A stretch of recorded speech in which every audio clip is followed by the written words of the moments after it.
Eden Zero is back, and I was right. This chapter is dedicated to the fight between Weiss and Killer. The chapter starts off where we left off, with the Eden Zero being shut down. Everyone's celebrating, they were able to stop the self-destruct, but then the countdown continues. Hermit then starts to freak out, because that doesn't make sense, but Killer starts to laugh, declaring that his whole plan was actually to trick them into turning the Eden Zero off, so this way he can then ram them with the Eden's One. And he wasn't joking, he literally is in the process of a basically suicide mission, where he's about to collide right into the side of the Eden Zero. But right before it hits, the ship just stops. The Eden's One just stops. Yeah, so Killer was so focused on Hermit and messing with her that he apparently didn't realize that Weiss was coming after him. Weiss appears in the digital space, and Killer is completely confused by this because he shouldn't be able to be there because the Eden Zero has no power anymore. But then Weiss reveals he made his own pod to go into the digital world that's completely powered on its own. It's not connected to the Eden Zero, so he's able to just do what he wants. Now, Killer declares that this is stupid because in the digital world, can't lose. There's no way someone like Weiss has any chance. Weiss goes into Arsenal Mark Zero, and Killer starts launching swords at him.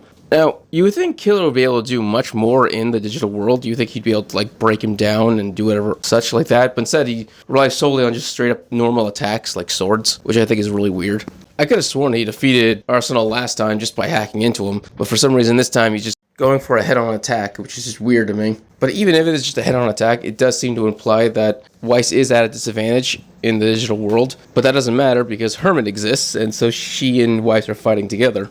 She uses her abilities in the real world to alter Arsenal's weaponry. She gives him wings so he can then move a lot faster and dodge all of Killer's attacks. She apparently also upgrades his weaponry inside the digital world because his laser cannon just fucking obliterates Killer, and before he has a chance to even respond, Hermit gives Weiss giant gorilla-looking arms, which is then used to just smash Killer to bits, and he dies. Well, in the digital world, he dies. This isn't his real body, obviously. Honestly, I did not expect him to lose so easily. I mean, I know it was 2-on-1, but last time, Hermit had to go into overdrive to beat him. It was a full-on fight.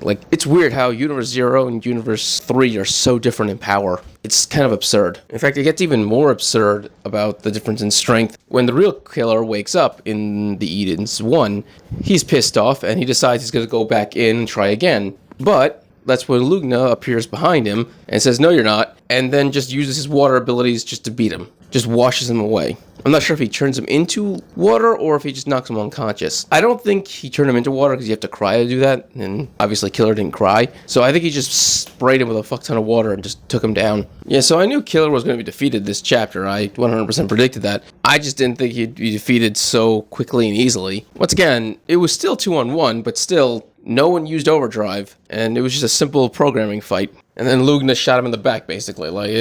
That's basically the entire fight between these two Shining and Dark Stars, which is kind of disappointing. I mean, it didn't have to be this epic, cool fight, as long as there was an emotional thing to it, like the last 3 Shining Stars and Dark Stars had. I mean, Witches and Wizards fight was probably the best, solely because of the flashback we were consistently going back and forth to. Also, Valkyrie's fight was pretty cool because it was connected to Homeru and their master and apprentice relationship, so there's still some emotion to that as well. This was just a straight-up normal fight, no emotion, no logic behind it, nothing. It was just, he was an enemy that needed to be defeated, they defeated him, now we're moving on. Well, sort of. The simple fact is that the ticking time clock is still going. My guess is when he said that his plan was them to shut down the entire Eden Zero, that was a lie. My guess is that was a last-ditch effort kind of thing he came up with to distract from the fact that the time clock is still clicking. So this way, everyone focuses on the fact the Eden's One is about to crash into them, and they focus on stopping that. I think all along his plan was for the Eden's Zero to just blow itself up, because once again, it's still ticking. It's in 29 seconds at the end of the chapter, which means the Eden's Zero is probably going to be destroyed. And since the Eden's One is literally right there, there's a high possibility that they're going to evacuate onto the Eden's One. That's how this is going to go, which makes the most sense. I always assumed that there was going to be a fight within the Eden's One. This is just an opportunity to do that by destroying the Eden Zero, which is kind of depressing because the Eden Zero has been with us since the beginning, but I guess it's time to let her go. Alright, if you enjoyed this video, please subscribe, give it a thumbs up so you enjoy more Eden Zero and other amazing things. Thank you and have a great day.